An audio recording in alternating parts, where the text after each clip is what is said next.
Mbote na bandeko nyonso o basali kolanda émission ya biso ya basango ya Congo wana mwana mboka Gedeon Sweli o azali liboso na bino na ndaku vraiment ya président chinois o to kiti pona kosala na mwa question débat pona actualité politique ezali koleka lelo po ete boyeba membre moko ya gouvernement o azali atteint déjà na virus ya corona. Ministre Ankansia o gouvernement moimba ezali en danger pambate bazalaki naye na conseil des ministres entre guillemets. Est-ce que le président de la République yépe azu yango ou pas pambate yende mutu a président qui conseil des ministres à part wana tokoya kolobela mo actualité politique o ezali koleka pe na mboka na biso République démocratique du Congo. Sans plus tarder nazali nga moko te na plateau na ngai tokopesa invité du jour na biso mbote bongo tokota penda masolo en profondeur. Mbote président chinois. Mbote monsieur le journaliste.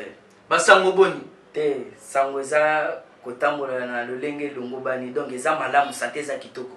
Par rapport à virus au corona et côté na République démocratique du Congo, il touché Chine, il touché France, il touché voire même les États-Unis, bah pays puissants au monde et eu à disposition nango tata école le pays a eu à disposition à la République démocratique du Congo le peuple gangrène par rapport à Makambo, notre chef de l'État a eu à mesure au école boni. Bon, monsieur le journaliste, merci beaucoup pour la motuna. En tout cas, Makambo surtout nazotiana nzambe liboso puisque na Congo virus soki ekoti okolelela mundele wapi poso koleleli mundele ye moko aza touché akufi en désordre yango wana na tienda nzambe liboso abatela biso et dede na lingina loba boye toza na 2020 pardon soko tali bien toza na changement ya ba chiffre ndenge tozalaki na 1900 quelque avant tokota 2000 ba fléau yaki basigne la imonisamaki ndenge moko lelo na 2020 année wana ezali ya ba chiffre rond il faut batu bayeba ezaka ka coronavirus te okomona même ba pays mususu ba sauterelle ba bimina ndenga liboma bazali ko envoyer donc muto abima libanda te donc c'est terrain na no monité ba pays mususu tozomona ba auto bengi ba chauve-souris envoyé même Thaïlande si je ne m'abuse pas il y a des deux pays à libanda oh ba chauve-souris ba bimi donc moyen bato ba libanda eza ba signe mususu mboka mususu ezali nazoba ko pesa kombo puisque il faut tous pesa na précision. Alors mboka wana to moni siko to bengi ba singe ba bimi na nzamba bazoluka biloko kolia. Donc c'est-à-dire ça ba signe mabe. Alors malade yoki coronavirus bien sûr ekoti na RDC zamboka munene. D'ailleurs malade il fallait que kota en Afrique des amutema mabe.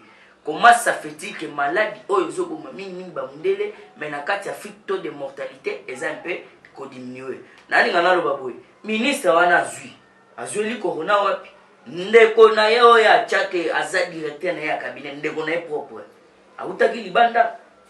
Donc virus ezalaki te batu ba uti ndeki libanda ba kotisi virus. Dieu merci. Président de la République a siégaki réunion wana na yeba kite ministre wana zalaki déjà nango. Alors nde tolo baboye mokonzi mboka ye moko batestaki test bimi mbala moko mutako sabino te bazeli 48 heures rien azali testé négativement. Ilunga wana pe toyoki négativement mais akasi azali positive.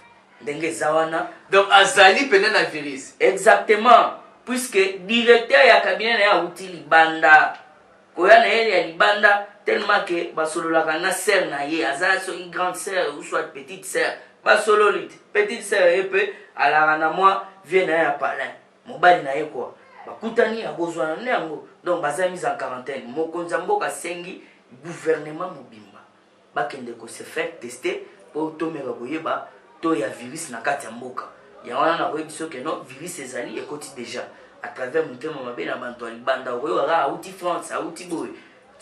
Est-ce que ça mutema mabe to ezali négligence ya pouvoir en place ba mettre ba mesure te pona ba stopper ba ndeko nyonso ba ndeko uta na ndenge ya ba vol ya étranger pour ba kota na République démocratique du Congo. Ouais, merci beaucoup monsieur le journaliste. Ezanyo surtout yo lobby.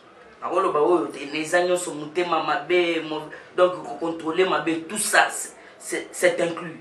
Pourquoi? Parce que boyokaki docteur Jean-Jacques azali ko regretter makasi.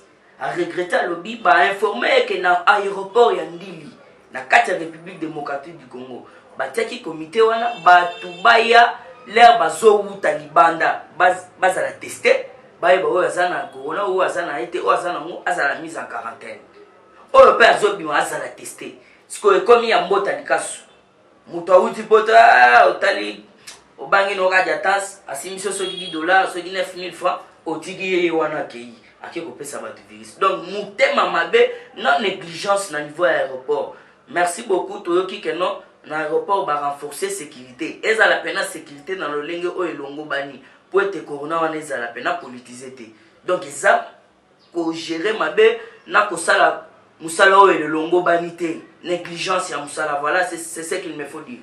Matono mingi mwana mboka sans plus tarder affaire ya 15 millions oyo misolo ya baimboka eko bungaka nyonso lelo justice ezongisi yango tango justice ezongisi yango qui est à l'auteur ya affaire ya 15 millions au peuple congolais a précisé tel temps président de la République a salaka tourner na basaut de mouton alobaka penda bokanga so mutu tel pona kotanga bakombote pona respect anonymat okoki koloba boni.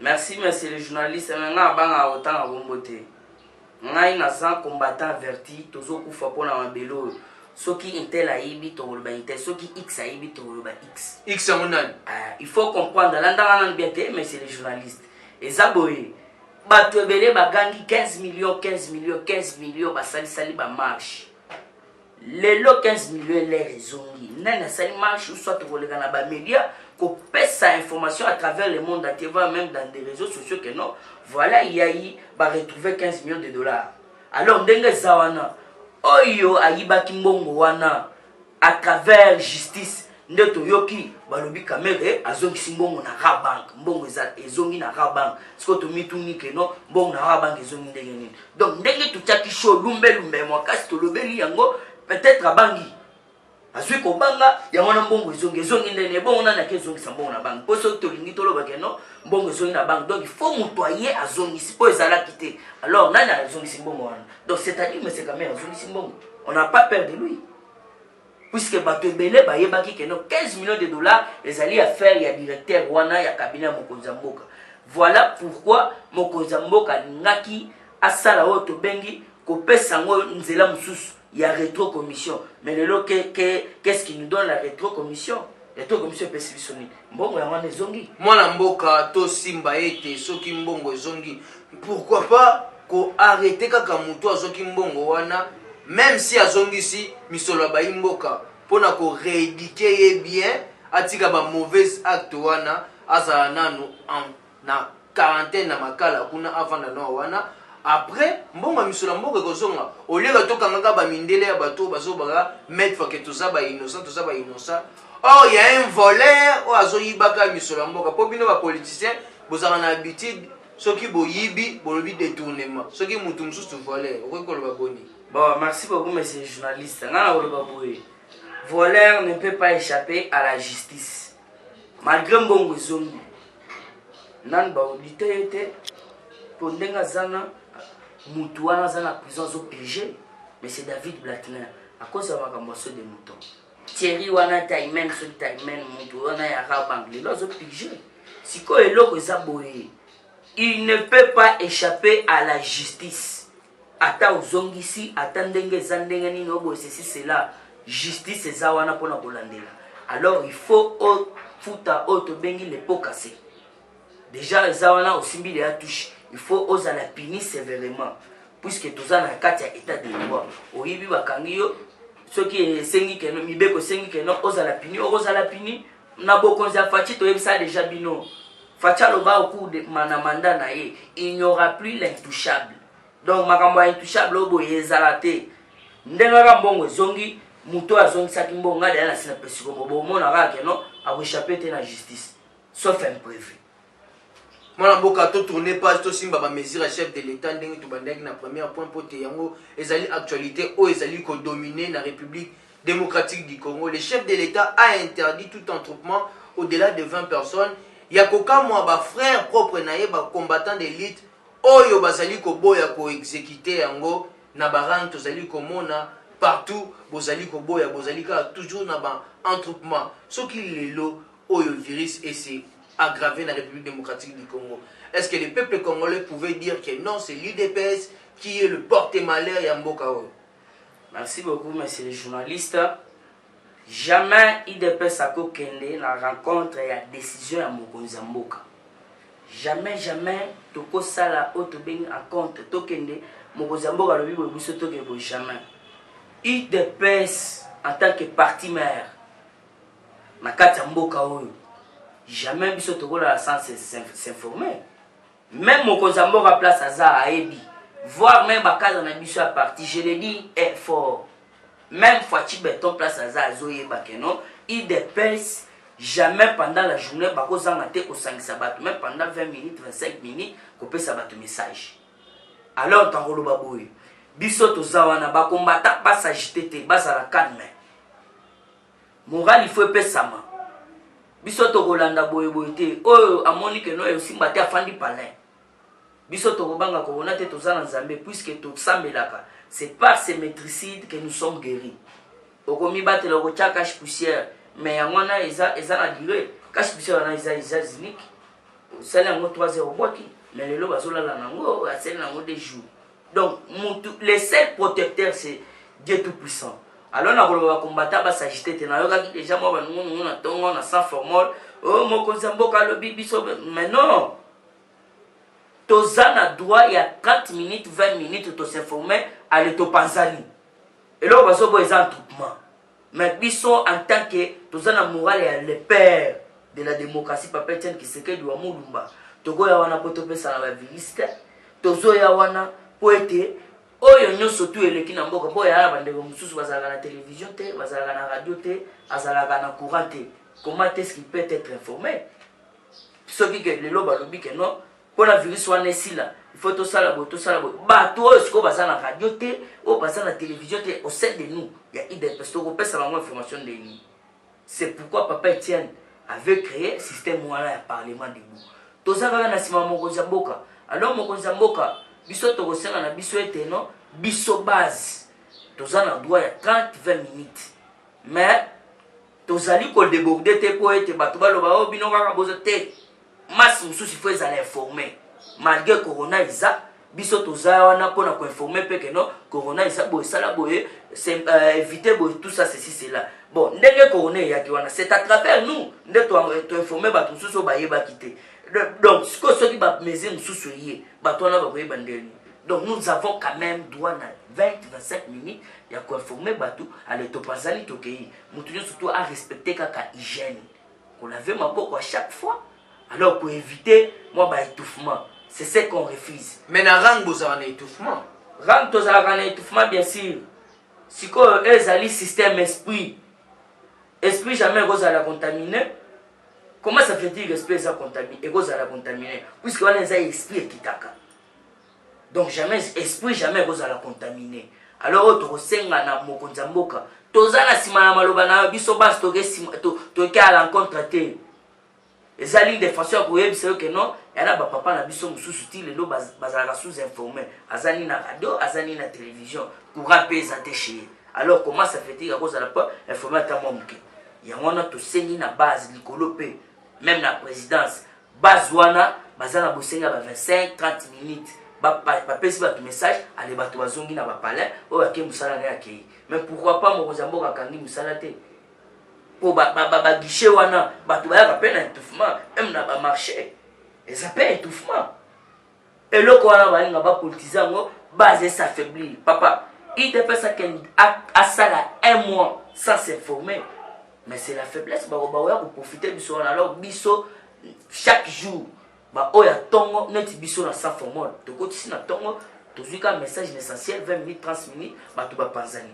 De respecter maloba mokozambo to ke à la rencontre il faut t'informer des bases biso to za na pona information alors ceux qui non ba lobi base bo ceci cela ba bandana no pe na RTNC pe ba kati yango ba to ba ya kuna po kuna pe étouffement ya di ba koko tsepe ko na kuna po biso pe to za logo la chaîne o etamisa na ba message o na nga ko loba ezake non biso base to za na sima maloba mokozamboka mais to za na droit na minute amuke 25-30 minutes pour passer un message essentiel na base ba papa na biso ba maman na biso o ya base pour base à la vraiment na morale base à la déjà aux aguets ba qu'est-ce qui se passe c'est ça un peu o yo na koloba matondo mingi mwana mboka to mpenda kokoma na suka ya émission na biso ya moko lelo ori koloba boni par rapport yaba mobulu ezaki na IDPS to ebipete bokomi na niveau nini to pe bozali ko kende wapi?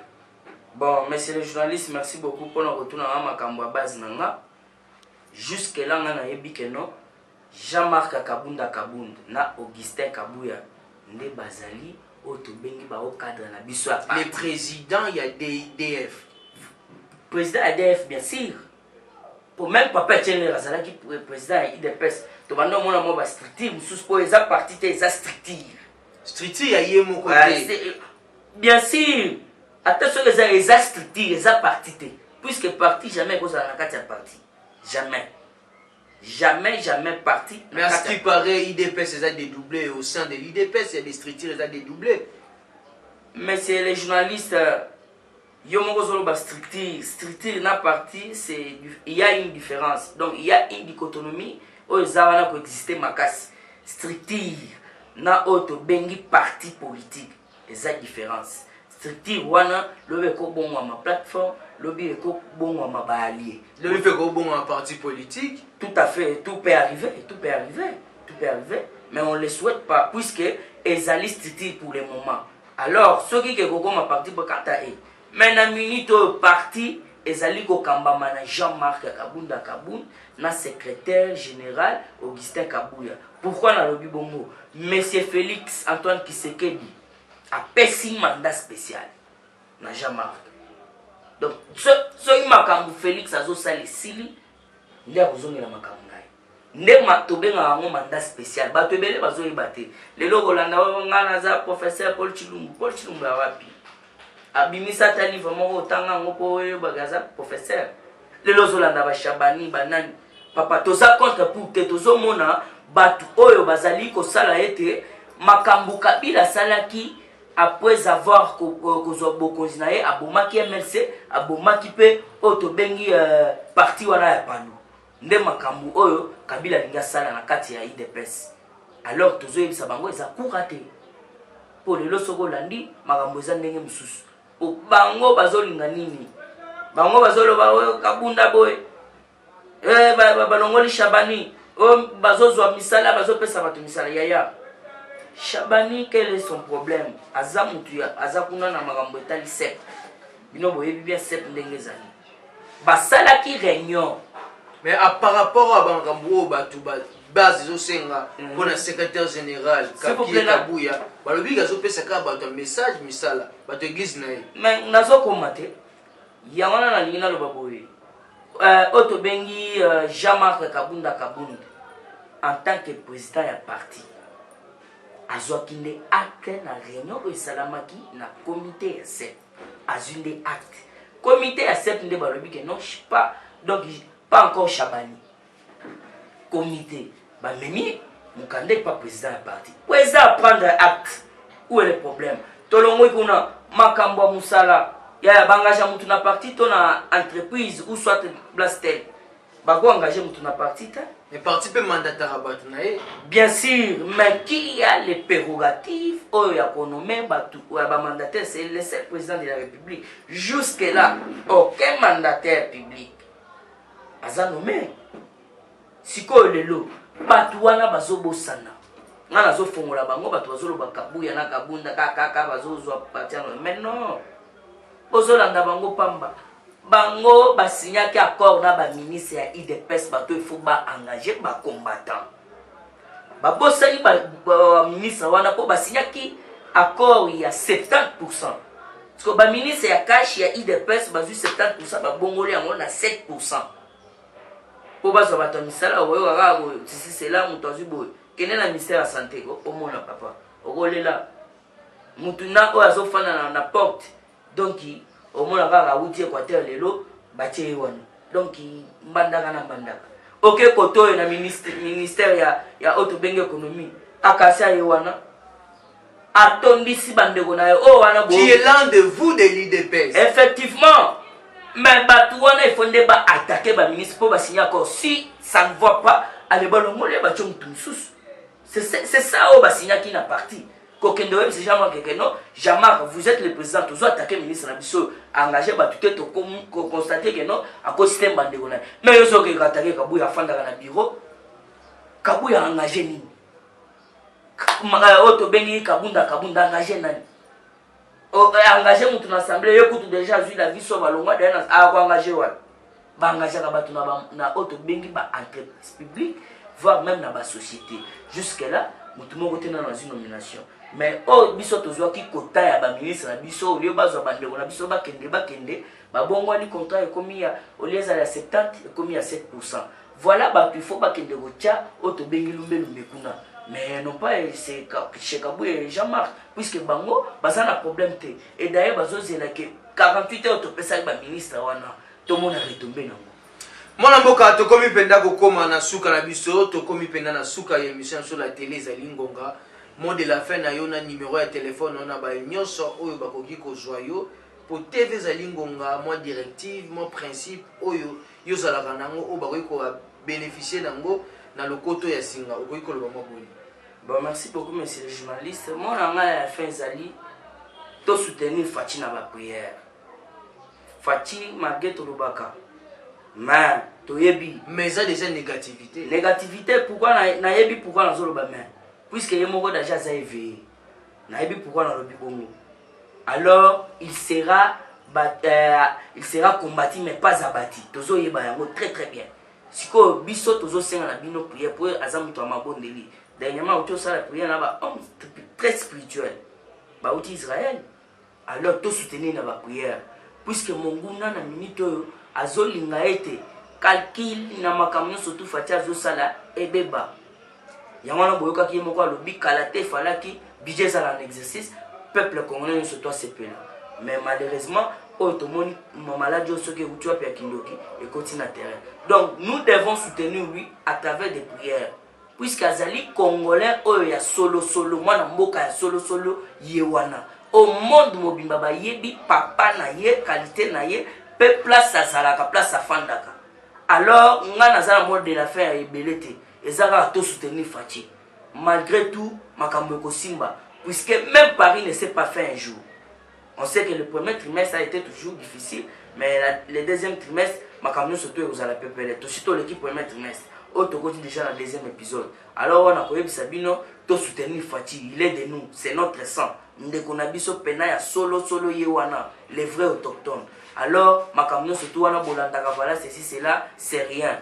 Nous devons les soutenir puisqu'on vote quelqu'un pour 5 ans. Alors on a 5 ans de au juger. Jusque là il est tout au début. Alors yo ngo pesa faute ni. Yangwana na senga batunyo surtout balandanga. Ezala auto bengi Roger Luma molobela Fati na Paris. Maître Agastino na Katia Italie. Maman auto bengi maman Marie-José. Auto bengi pe Roger Luma nani Florine Bouy. Merci vraiment. Il faut perso na monaka yo na landaka yo maintenant keno olandaka biso. Papa Kim na Katia États-Unis. Merci vraiment. Maman Florida, merci à trop. Tozo sepela pona musalo bozo landaka biso. Numéro nanga ezali 0 plus 243 97 38 47 938 plus 243 97 38 47 938 numéro nanga yangwana. Alors on appelle si merci il y a trop na to bengi monsieur président Émile Nakatia Maison Paris. En tout cas merci beaucoup. Jean-Marc Kabunda ayeko ratete na otobengi secrétaire général Augustin Kabouya. Papa biso tozaka sima maloba na bino. O bino bokoloba nde o base ekolanda. Alors ba o wana biso toyebi bango te toyebi nde bino ba cadre. Bo prendre bino en charge pe base mobimba. Base ala kaka na sima na bino. Oyo pe akolunga sala makambo na ye IDPS belé bakende pa chibala bakende pe attaquer. Merci mingi mwana mboka, merci de votre disponibilité à notre faveur sango ya Congo émission na bino bomesana kolanda tango yoso wana penda to kompena na suka. Je dirais un grand merci l'équipe technique ba oyo et accompagné kingai na moko alelo na ndako ya président chinois pour tout ça la émission y actualité politique comme d'habitude ndenge to mesana ko pesa bino ba actualité politique. Ngana bino penda to kutana soki Yesu a été. Bye bye, à la prochaine. Merci beaucoup.